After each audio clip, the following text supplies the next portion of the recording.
하나님 나라가 무엇입니까? 하나님 나라가 어디에 있습니까? 그것을 우리가 진정 알 수 있는 건가요? 하나님이 선포하신 하나님의 나라가 무엇인지 성령을 통하여 깨닫게 하여 주옵소서. 우리의 마음을 비추어 주옵소서. 예수님의 이름으로 기도드립니다. 아멘.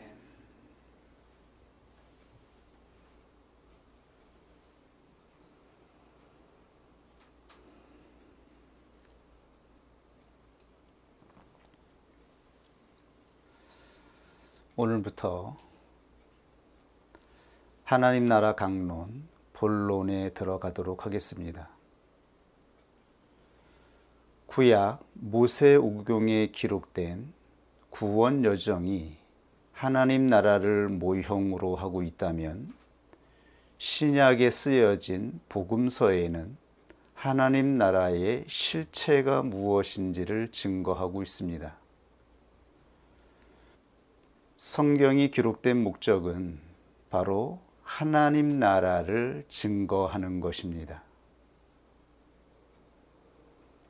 구약의 모세오경과 신약의 복음서는 바로 하나님 나라가 무엇인지를 나타내기 위해서 기록되었습니다.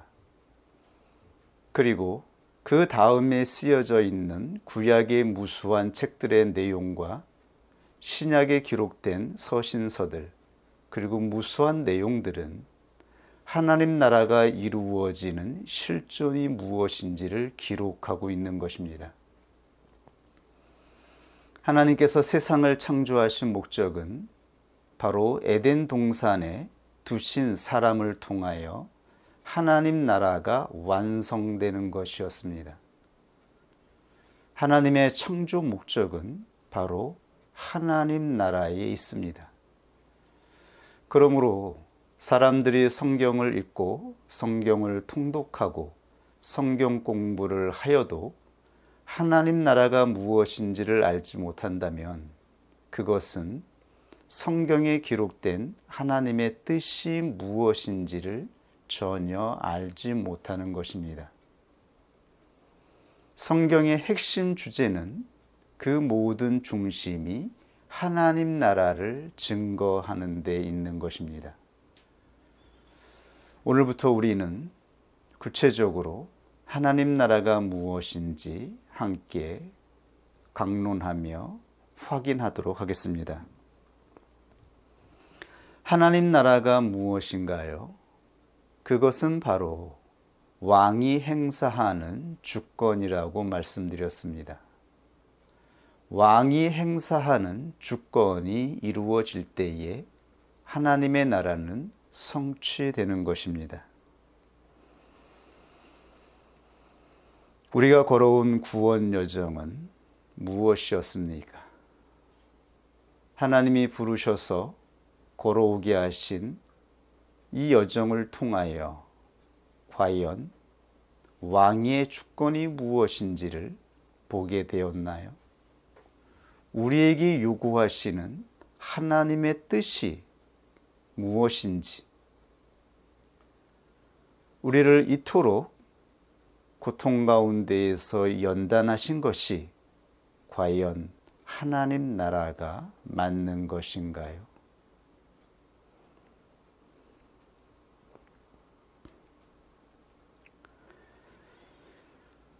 우리가 걸어온 이 인생의 여정을 통하여 하나님의 주권이 있다라고 하는 것을 믿게 되었습니까?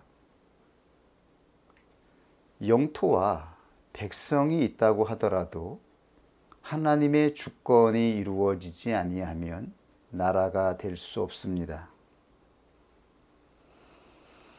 팔레스틴에 거주하는 이스라엘 백성들은 수백 년 동안 이방 나라의 지배를 받아야 했습니다. 땅도 그대로 있었고 백성들도 그대로 있었지만 주권을 상실하게 되었을 때에 팔레스틴에 거하던 하나님의 백성들은 억압과 폭정 속에서 고통을 받아야 했습니다. 우리나라 또한 마찬가지의 역사를 경험하였습니다. 1910년부터 1945년까지 35년 동안 일제제국의 지배를 받았습니다. 여전히 눈에 보이는 영토가 있고 백성들이 있었지만 주권이 일본 제국에 넘어가게 되었을 때에 우리나라 사람들은 얼마나 고통과 고난 가운데 살게 되었는지요. 주권을 잃어버리면 영토가 남아 있어도 사람들이 그대로 모이고 있어도 나라가 될 수 없는 것입니다. 나라가 이루어지기 위해서는 반드시 주권이 있어야 되는 것입니다. 주권이 없는 나라는 나라가 될 수 없는 것입니다. 그렇다면 하나님 나라의 주권은 어떻게, 무엇으로 성취되는 것인가요? 이것을 이해하기 위해서는 성경에 증거된 표상과 실제, 그리고 실체에 관한 분명한 이해가 있어야 합니다. 이 용어들은 너무나 중요한 개념들을 가지고 있어서 잠시 설명하는 것에 양해를 구합니다. 이 용어들은 중요한 철학적이면서도 신학적인 의미를 가지고 있습니다. 이 용어를 가지고 설명하지 아니하면 하나님의 나라를 제대로 설명할 수가 없는 점을 이해해 주시기 바랍니다. 표상은 눈에 보이는 본보기를 정의하기 위해서 사용하는 개념입니다. 표상은 눈에 보이는 증표를 나타내고 상대적으로 실체는 눈에 보이지 않는 진정한 존재 자체를 의미합니다. 그런 의미에서 표상과 모형은 조금 다른 의미로 사용하고 있습니다. 표상은 눈에 보이는 것, 실체를 증거하는 눈에 보이는 증거를 의미합니다. 그러나 성경에서 말씀하는 실체는 눈에 보이지 않지만 존재하는 존재 자체를 의미하고 있는 것입니다. 사람들은 주권을 행사하는 통치자가 있고 눈에 보이는 백성이 있고 영토가 있으면 나라라고 말합니다. 세상의 나라는 그렇게 정의됩니다. 그러나 하나님의 나라는 눈에 보이는 통치자가 있고 눈에 보이는 백성이 있고 눈에 보이는 영토가 있다 하더라도 실체, 즉 보이지 않는 실체가 이루어지지 아니하면 나라가 성취되었다라고 말하지 않는 것입니다.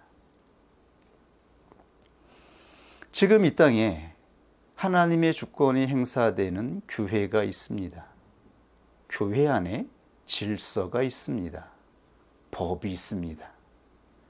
그리고 하나님께 순종하는 백성들이 있습니다. 그리고 영역이 있습니다.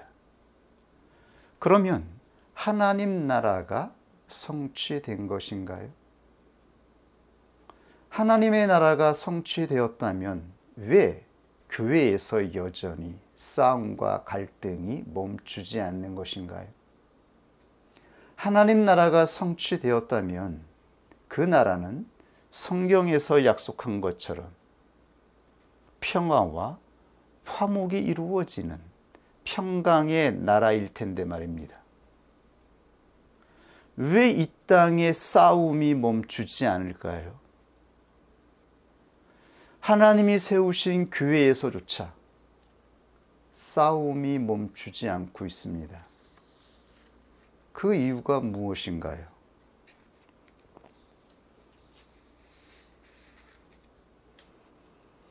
왜 믿음의 사람들이 하나님을 따라 구원의 여정을 걸어가면서도 불화하고 싸우고 화목하지 못하고 있는 것일까요? 왜 싸움이 멈추지 않을까요? 하나님의 주권 앞에 부복되어 있다면 싸움이 발생하지 않을 텐데요. 그것은 하나님의 나라가 이 땅에 시작되었고 임하였지만 그러나 아직 하나님의 나라가 완성된 것이 아니기 때문입니다.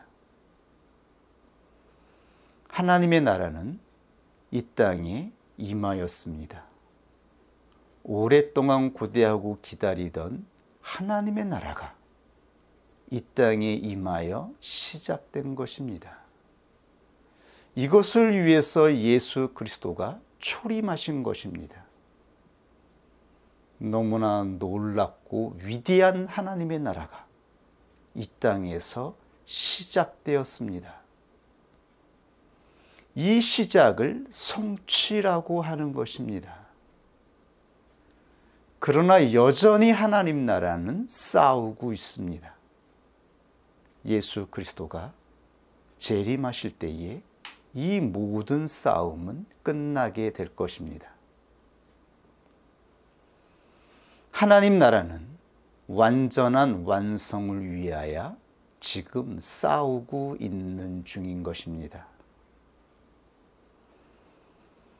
이때까지 교회에서는 하나님 나라를 완성하기 위한 싸움이 지속될 것입니다.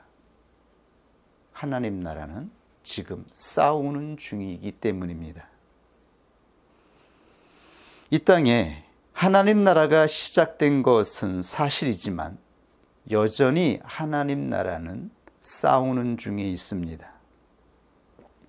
구원 여정을 걸어가는 사람들을 통하여 완성되는 과정에 있는 것입니다. 우리는 여기서 하나님 나라의 표상과 실제, 그리고 실제와 실체가 구분된다라고 하는 것을 알아야 합니다. 그래야 하나님 나라가 어떻게 이 땅에 임하여 있는지를 제대로 알 수가 있습니다. 어려운 개념입니다. 어려운 개념이지만 이 개념을 이해할 때에 하나님 나라를 이해할 수 있어서 설명하게 되었습니다. 한번 숙고해서 함께 살펴보았으면 좋겠습니다.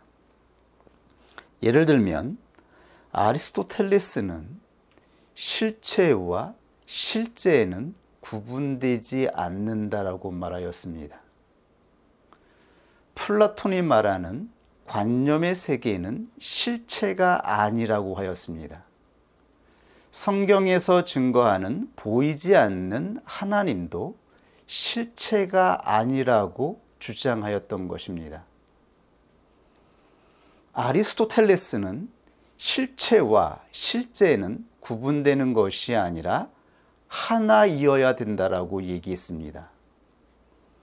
보이지 않는 것과 보이는 것이 하나로 있을 때에 그것은 실체이기도 하고 실제이기도 하다라고 얘기한 것입니다.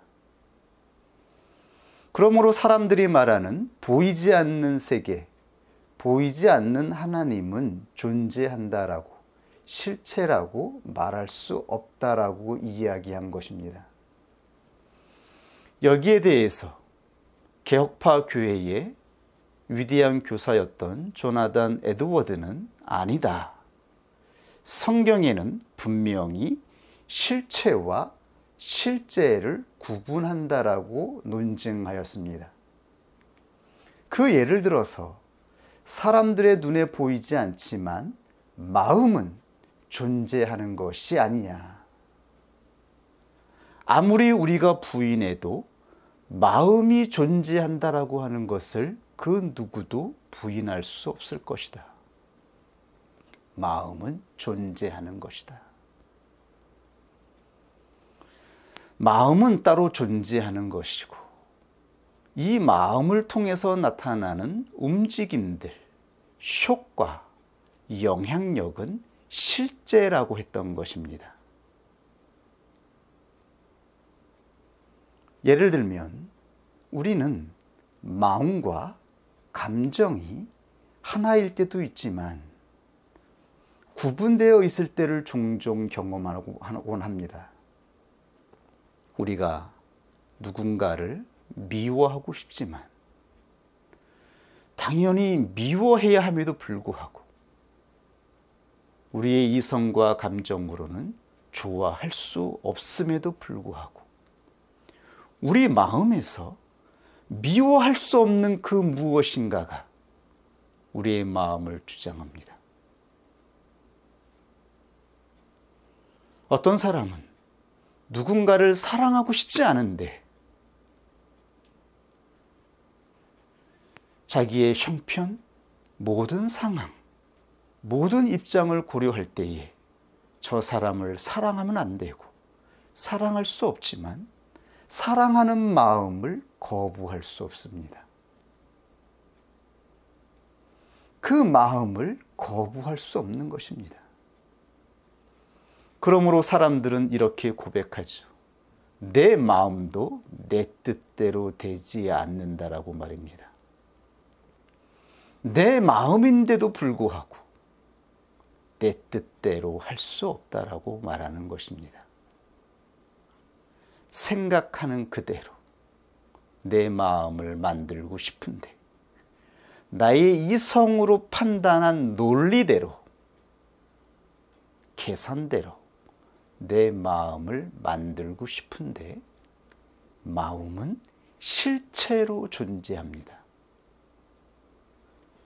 우리의 이성과 감정으로 작용하는 그 움직임과 마음이 실체로 존재하는 것입니다. 그러므로 마음은 실체이고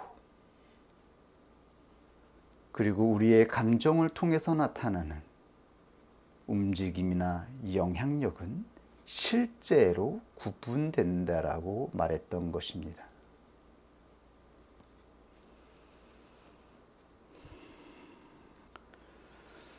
그러므로 표상과 실제가 구분되고 실제와 실체가 구분되어집니다.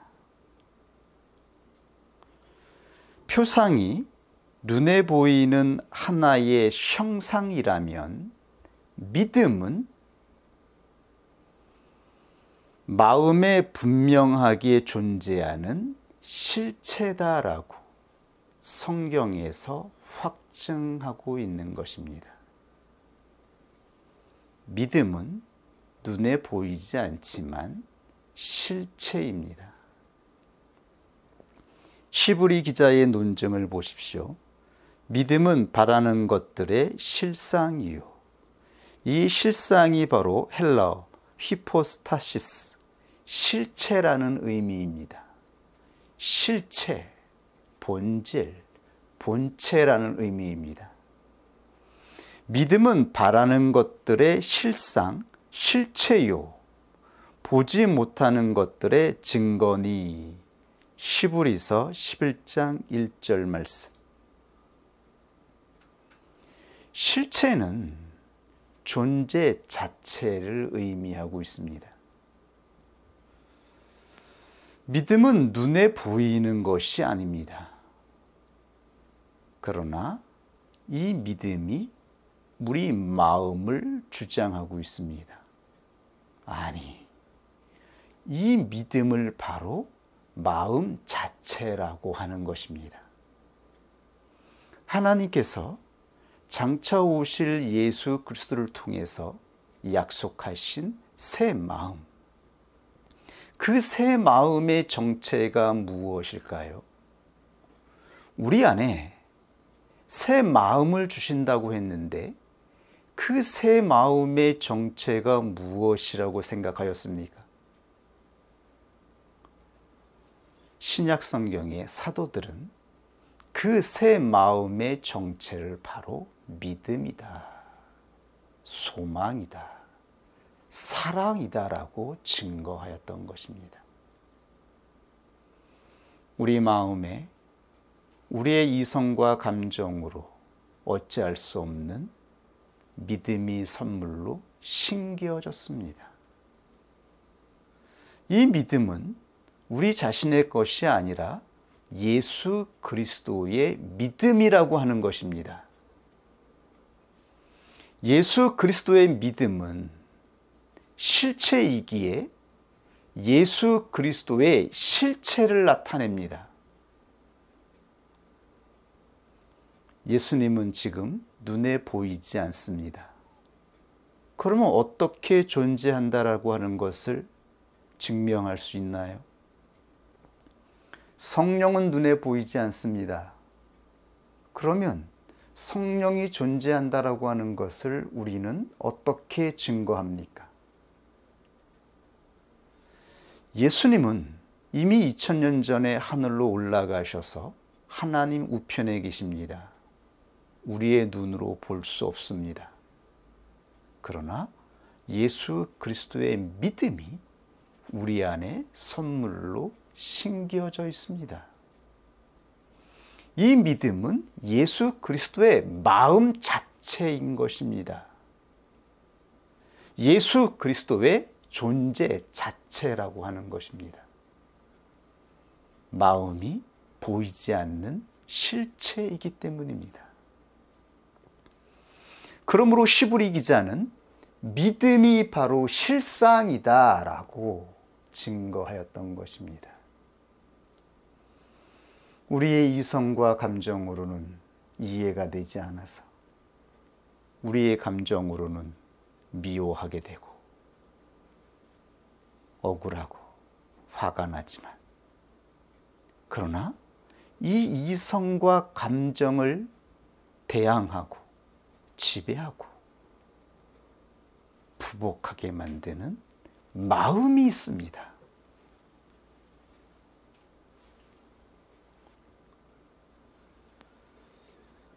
이 마음의 실체가 바로 믿음이라고 하는 것입니다.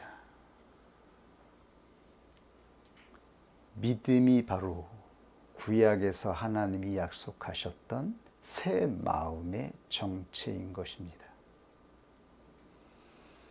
우리 안에 새 마음을 주셨습니다. 예수 그리스도를 영접할 때에 우리 마음에 새 마음이 선물로 주어졌고, 새 마음인 믿음을 따라 구원의 여정을 걸어오게 된 것입니다. 그리고 장차 마지막에 이루어질 소망이, 우리가 소망하는 화목의 나라가, 평화의 나라가 이루어질 것이라고 하는 이 소망이 우리의 마음에 있는 것입니다. 그래서 다시 시작하고 또다시 시작하고 또다시 일어나서 길을 걸어갈 수 있었던 것입니다. 마음이 우리를 움직인 것입니다. 마음이 우리의 의지를 움직여서 다시 일어서게 만들었던 것입니다. 그러므로 실체와 실제는 엄연히 구분되는 것이죠. 성령은 눈에 보이지 않지만 실체이십니다. 성령은 믿음을 통하여 역사하고, 마귀는 우리 육체의 본성을 통하여 역사하는 것입니다. 이 싸움은 실제로 나타나고 있는 것입니다. 수많은 갈등과 싸움으로 나타나고 있는 것입니다. 이러한 의미를 알게 되면 우리는 주님이 말씀하셨던 본문의 심오한 의미를 알 수 있게 됩니다. 예수께서 빌라도에게 하신 말씀이 바로 이 내용이었습니다. 빌라도가 예수에게 물었습니다. 내가 진정 유대인의 왕이냐? 내 나라가 무엇이냐라고 물었던 것입니다. 왜 저들이 너를 왕으로 인정하지 않고 나에게 보냈느냐? 내가 정말 유대인의 왕이냐고 빌라도가 물었습니다. 그때 예수님이 이렇게 대답하였습니다. 예수께서 대답하시되 내 나라는 이 세상에 속한 것이 아니라, 여기서 이 세상은 표상, 눈에 보이는 영토, 눈에 보이는 사람, 눈에 보이는 통치자가 아니라는 의미인 것입니다. 만일 내 나라가 이 세상에 속한 것이었더라면, 즉 표상적인 것이었더라면 내 종들이 싸워 나로 유대인들에게 넘기우지 않게 하였으리라. 이제 내 나라는 여기에 속한 것이 아니니라. 요한복음 18장 36절. 이제 내 나라는 여기에 속하지 않았다. 내 나라는 여기가 아니라 이제에 속한 것이라고 말씀하셨던 것입니다. 여기는 눈에 보이는 표상의 세계, 나라를 의미하는 것입니다. 빌라도는 눈에 보이는 표상적인 나라를 염두에 두고 질문하였습니다. 그러나 예수님은 실체를 말씀하신 것입니다. 이제는 헬라어 린, 부사로는 현순간, 형용사로는 현 존재의 상태를 의미하는 개념입니다. 내 나라는 눈에 보이는 표상적인 나라가 아니라 실체다. 존재 자체로 이루어지는 것이다 라고 말씀하였던 것입니다. 예수 그리스도가 하나님 나라의 왕권을 가지고 존재 자체로 이 땅에 임하였습니다. 하나님의 나라는 이미 존재 자체로 이 땅에 임한 것입니다. 예수 그리스도의 현 존재로 이 땅에 임하였습니다. 내 나라는 여기저기에 있는 것이 아니라 실체로 임하여 있으며 이 실체로 이루어지는 나라라고 말씀하신 것입니다.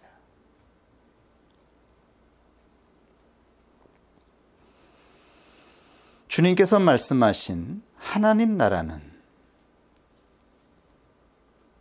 이 땅에 세워진 나라와 같지 않습니다. 그렇다고 해서 저 하늘에 있는 죽음 이후의 세계를 말씀하신 것이 아니죠. 죽어서 가는 세계를 말씀하신 것이 아닙니다. 그렇다면 이 땅에 직접 오실 필요가 없으셨겠죠. 예수 그리스도가 나라를 가지고 오신 것입니다. 실체를 가지고 오신 것입니다.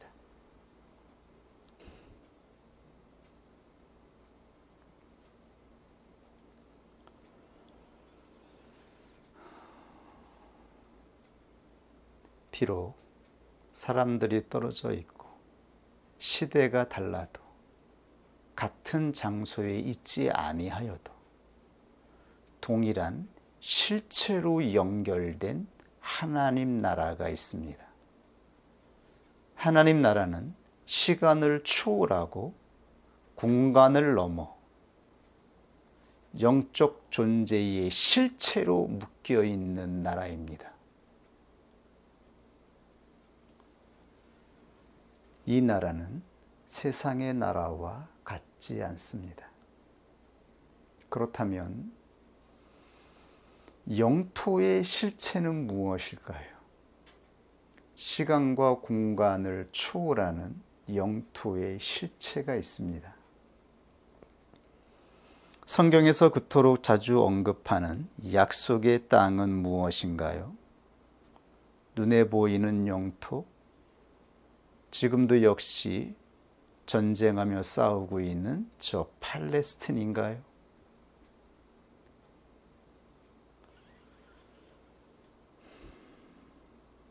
눈에 보이는 영토와 백성은 표상입니다. 이것은 실체가 아닙니다. 성경에서 증거하는 영토의 실체는 바로 마음입니다. 나 여호와가 유다와 예루살렘 사람에게 이같이 이르노라. 너희 묵은 땅을 갈고 가시덤불 속에 파종하지 말라. 유다인과 예루살렘 거민들아, 나 여호와께 속하라. 그렇지 아니하면 너희 행악을 인하여 나의 분노가 불같이 발하며 사르르니 그것을 끌 자가 없으리라. 예레미야 4장 3절에서 4절. 여기서 묵은 땅의 실체가 무엇인가요? 선지자는 계속해서 외쳤습니다. 땅이여, 땅이여, 땅이여, 여호와의 말씀을 들을지어다. 예레미야 22장 29절. 땅의 실체가 무엇입니까? 인격 없는 땅을 향하여 외친 것인가요? 땅의 실체를 말씀하신 것이지요. 나 여호와가 이같이 말하노라.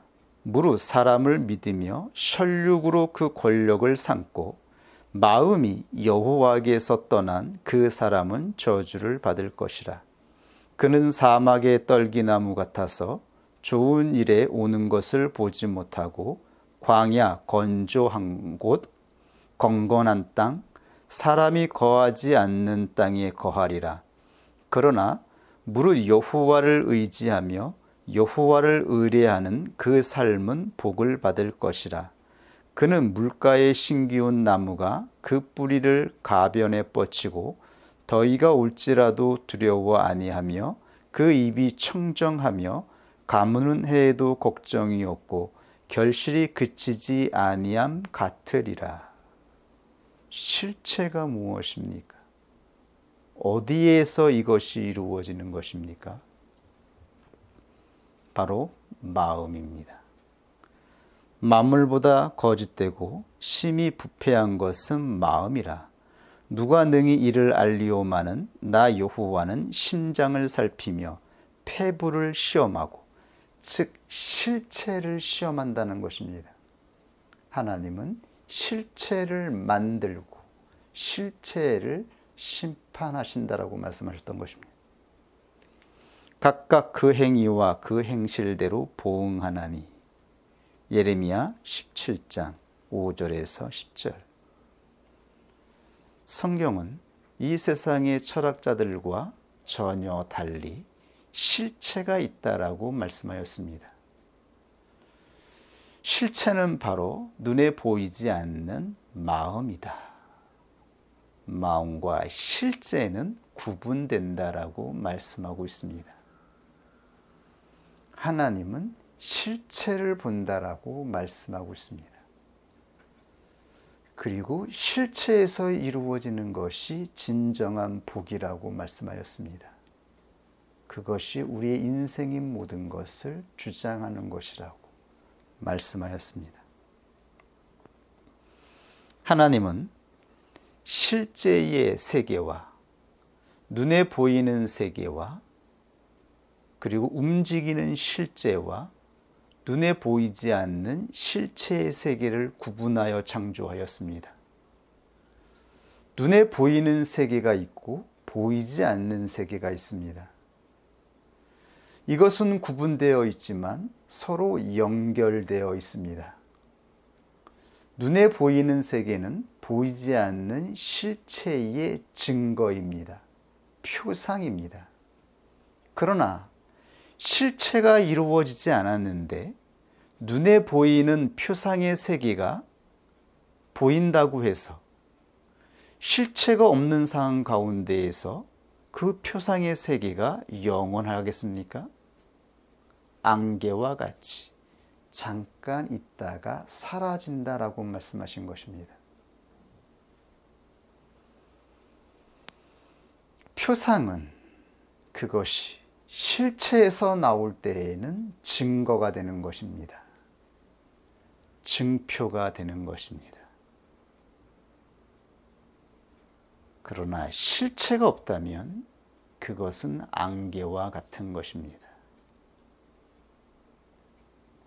금방 사라지는 것입니다. 그렇다면 그 다음으로 하나님 나라를 이루는 영토의 실체가 마음이라면 백성의 실체는 무엇인가요?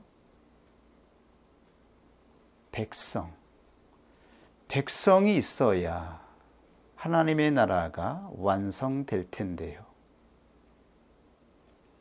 백성의 실체는 바로 영혼입니다. 깨어난 영혼인 것입니다. 육신의 지배를 받아 이 세상을 전부로 알고 살아가던 사람이 하나님의 부르심으로 말미암아 표적을 경험하고 드디어 예수 그리스도의 믿음을 받아 영접하게 되어지면 우리들은 광야를 걸어가는 나그네가 되어지고 드디어 실체를 보게 됩니다. 예수 그리스도가 진정한 하나님이시며 우리의 주인이시며 인격적인 존재라고 하는 것을 믿게 되어지는 것입니다. 영혼이 깨어나게 되었을 때에 드디어 우리는 실체를 보게 되는 것입니다.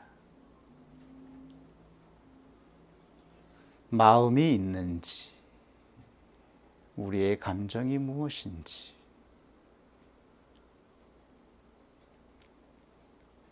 실체이신 예수 그리스도가 진정 존재하는지 아무런 감각 없이 인식 없이 살아가던 자가 드디어 예수 그리스도의 인격을 조금씩 보게 되어지고 알게 되는 것입니다. 예수 그리스도의 인격을 완전히 보게 되었을 때에 구원의 여정이 성취되는 것입니다. 실체를 보는 만큼, 아는 만큼 우리는 더 하나님께 가까이 나아가게 되는 것이죠.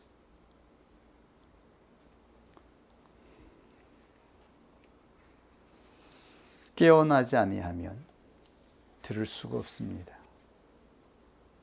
예수 그리스도가 계시다라고 하는 것, 그리고 예수 그리스도는 인격적인 실체라고 하는 것을 이해할 수가 없습니다.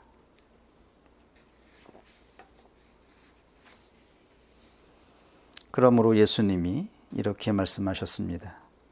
이사야의 예언이 저희에게 이루었으니 일렀으되 너희가 듣기는 들어도 깨달지 못할 것이요 보기는 보아도 알지 못하리라. 이 백성들의 마음이 완악하여져서 그 귀는 듣기에 둔하고 눈은 감았으니 이는 눈으로 보고 귀로 듣고 마음으로 깨달아 돌이켜 내게 고침을 받을까 두려워함이라 하였느니라. 그러나 너희 눈은 봄으로 너희 귀는 들음으로 복이 있도다. 내가 진실로 너희에게 이르노니 많은 선지자와 의인이 너희 보는 것들을 보고자 하여도 보지 못하였고 너희 듣는 것을 듣고자 하여도 듣지 못하였느니라. 마태복음 13장 14절에서 17절. 즉 영혼이 있다라고 하는 것입니다.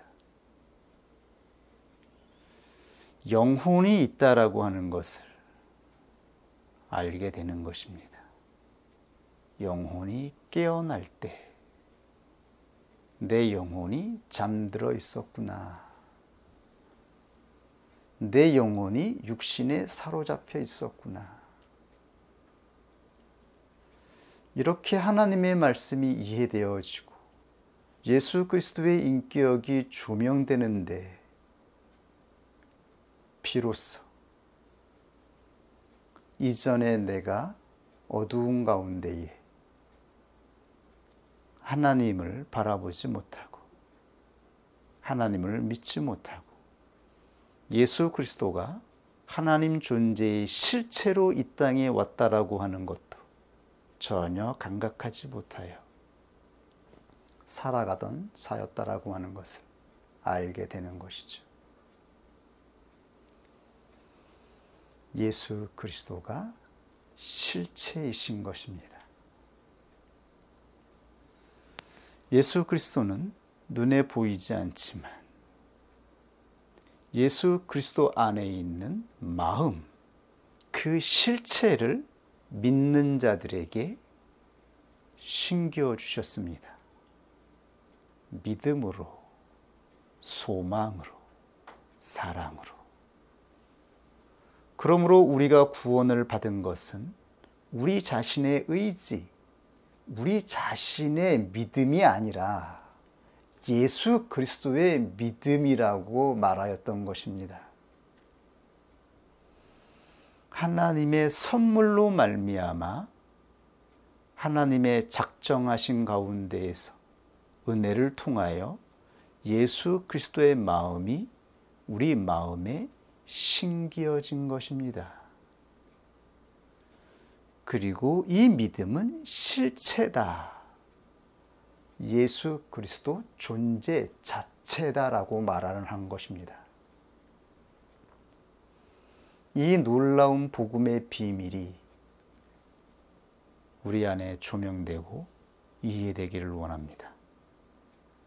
이 믿음으로, 소망으로, 사랑으로 예수 그리스도의 인격을 알아가는 것입니다. 내 이성과 감정은 전혀 다르게 작동하고 역동하는데 우리의 마음을 주장하는 이 믿음은 우리가 나타낼 수 없는 우리 자신과 구별된 전혀 다른 영적인 품질을 가지고 있습니다. 새 마음인 것입니다. 하나님이 언약으로 약속하신 새 마음이 예수 그리스도를 영접한 자들 안에 심겨져 있는 것입니다.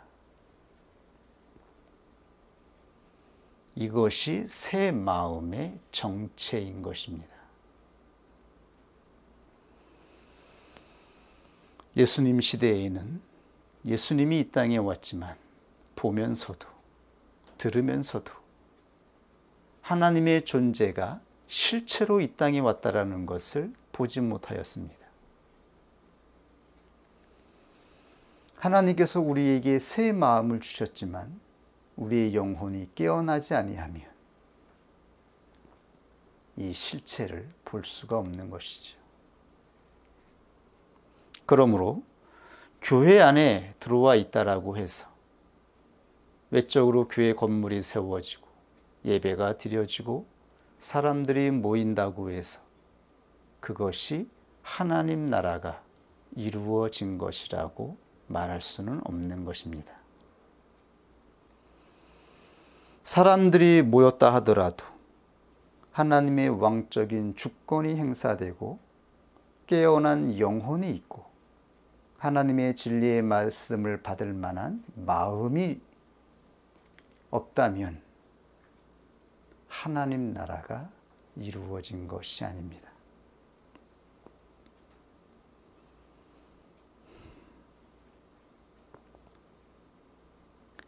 하나님의 말씀입니다. 내가 너희를 열국 중에서 취하여 내고 열국 중에서 모아 데리고 고토에 들어가서 땅, 육지, 땅에 들어가서 맑은 물로 너희에게 뿌려서 너희로 정결케 하되 곧 너희 모든 더러운 것에서와 모든 우상을 섬김에서 너희를 정결케 할 것이며 또 새 영을 너희 속에 두고 새 마음을 너희에게 주되 너희 육신에서 굳은 마음을 제하여 부드러운 마음을 줄 것이며 또 내 신을 너희 속에 두어 너희로 내 율례를 행하게 하리니 너희가 내 규례를 지켜 행할지라. 내가 너희 열조에게 준 땅에 너희가 거하여 내 백성이 되고 나는 너희 하나님이 되리라. 에스겔 36장 24절에서 28절. 하나님이 약속하신 하나님의 나라는 실체였습니다. 새 마음을 주신다고 하신 것입니다. 그리고 새 마음을 통하여 역사하는 성령을 우리에게 주시겠다라고 말씀하신 것입니다. 이것이 바로 하나님의 말씀입니다. 성경에 선포된 하나님의 언약이었습니다. 그러나 가장 중요한 본질은 왕이 행사하는 주권이 있어야 나라가 완성된다라고 하는 것입니다. 이것이 하나님 나라에서 가장 중요한 핵심입니다. 왕이 행사하는 주권이 이루어져야 합니다. 이것이 이루어지지 아니하면 하나님의 나라는 성취되지 못합니다. 여기서 왕이 행사하는 주권이란 최종 결정권을 의미합니다. 마지막 결정권, 그리고 그 무엇보다 우선하는 우선권을 의미합니다. 하나님 나라는 보이는 표상이 아니라 보이지 않는 실체, 이 실체인 마음에 하나님의 주권이 성취되느냐, 그렇지 못하느냐의 싸움인 것입니다. 지금 우리의 마음을 지배하는 주권이 혹시 있나요? 우리의 마음을 지배하는 주권이 있습니까? 무엇이 우리의 마음을 지배하고 있습니까?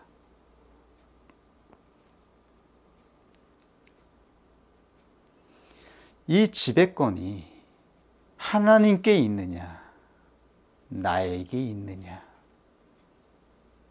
이것이 영적 싸움의 관건입니다. 이것이 치열한 싸움인 것입니다. 우리 마음을 지배하는 주권이 하나님께 있느냐, 나에게 있느냐. 주권을 탐하는 것은 인간에게 있어서 너무나 매혹적인 시험입니다. 주권을 가지면 내 마음대로 할 수 있습니다. 결정권을 가질 수 있습니다. 이것은 큰 나라, 작은 나라가 아니어도 내가 살아가는 가정에서, 내가 살아가는 인생의 공동체 안에서 그것이 적고 큰 것을 떠나서 주권을 내가 갖게 된다면 나는 이 세상에서 왕처럼 살아가게 되는 것입니다.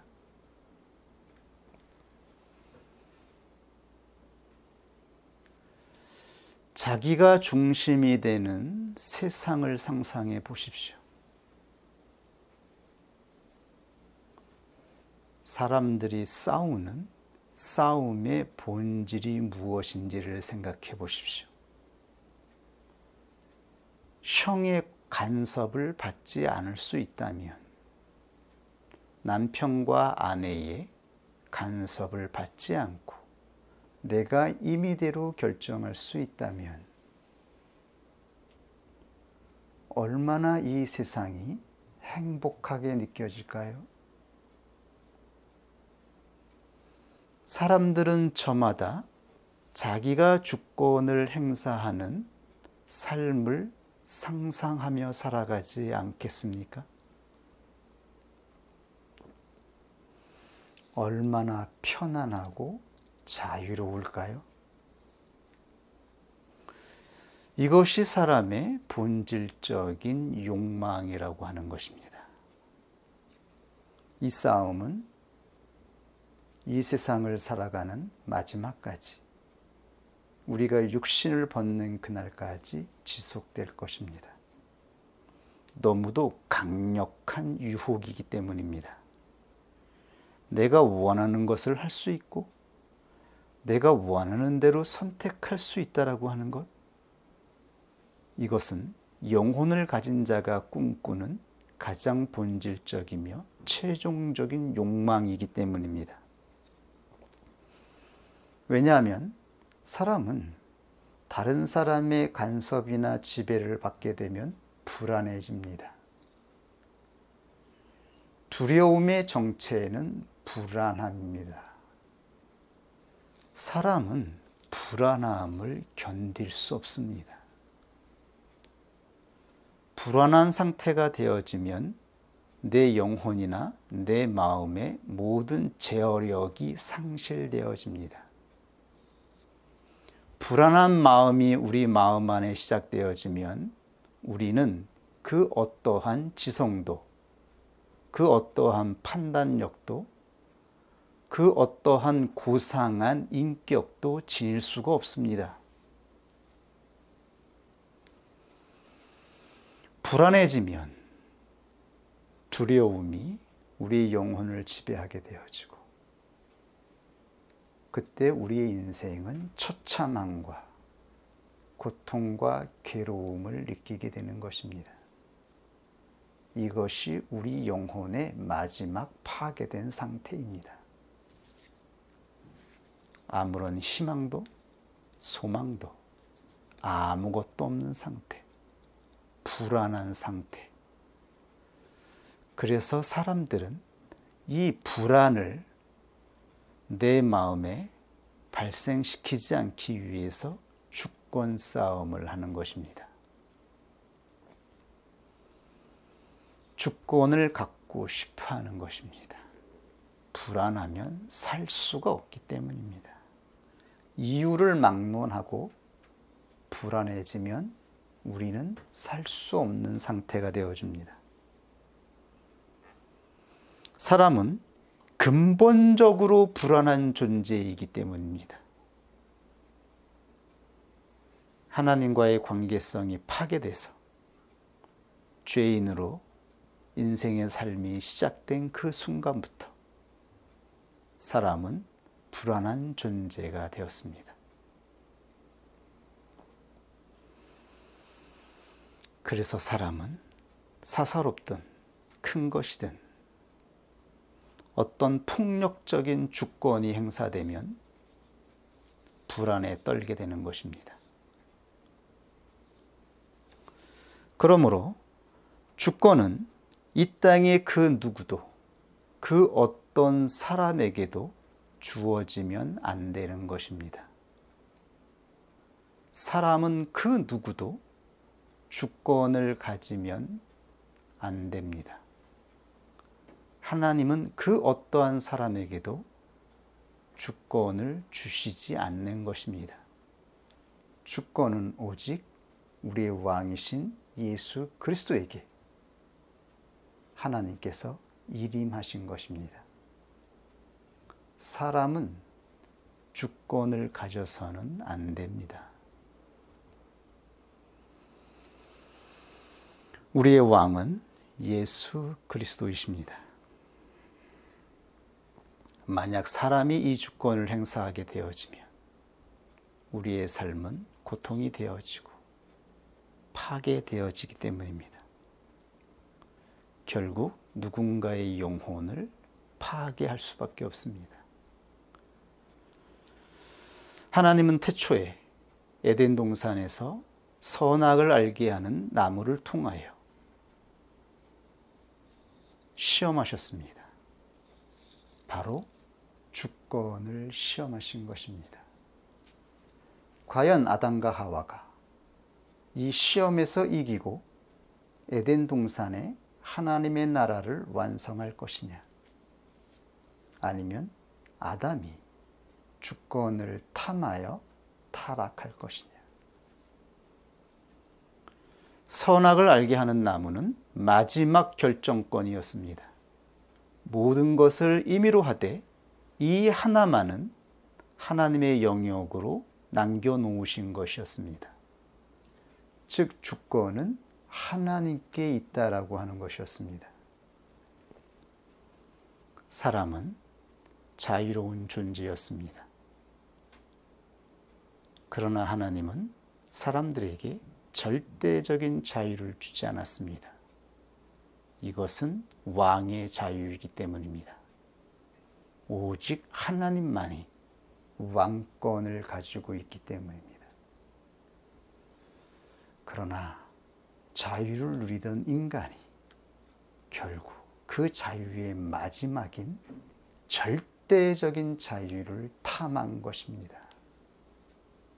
아담이 절대적인 자유를 탐하였던 것입니다. 이것이 바로 우리의 실존인 것입니다. 우리는 자유를 원하고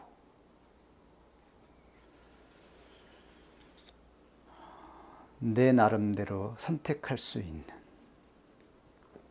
자유권을 원하지만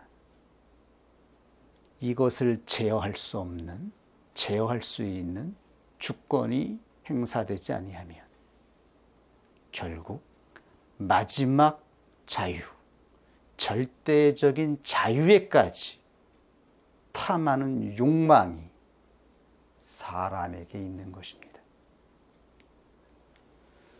그러므로 하나님의 나라는 하나님께서 통치하시는 나라인 것입니다.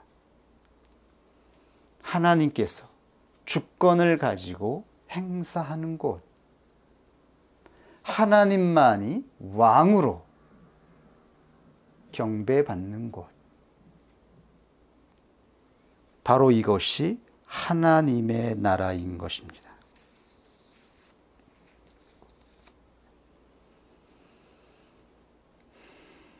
예수 그리스도는 하나님의 나라를 성취하기 위해서 이 땅에 인자로 오셨습니다.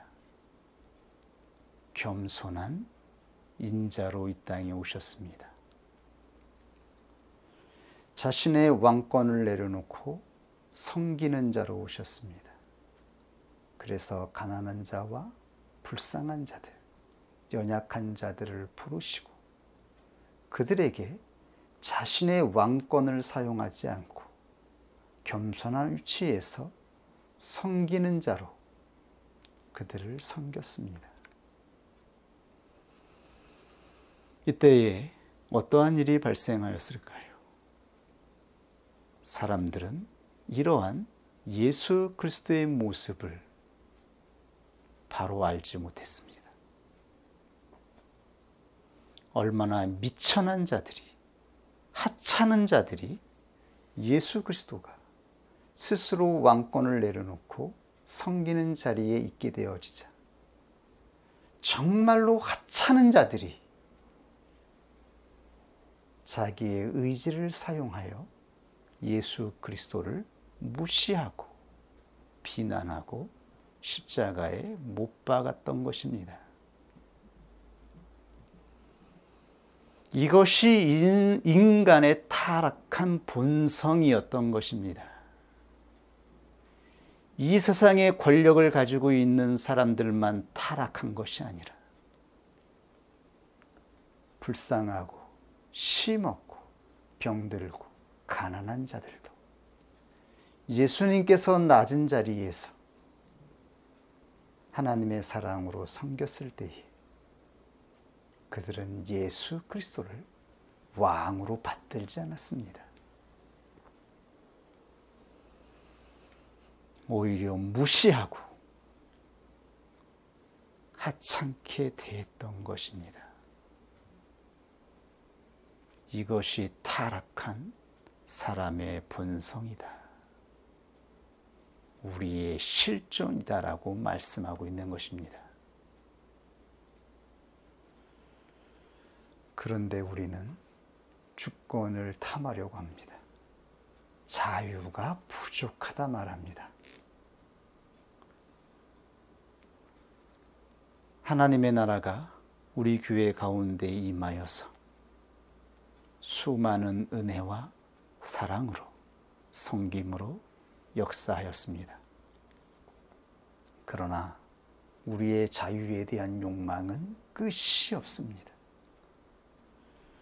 만약 하나님의 주권적인 역사가, 하나님의 주권적인 의지가 우리들 가운데에 임하지 않았다면 우리는 필히 자기가 왕이 되었을 것입니다. 우리 자신이 왕의 자리에서 내 마음대로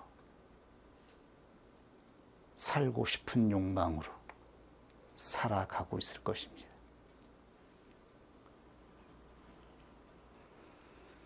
우리는 하나님의 나라가 무엇인지 알지 못하고 있습니다.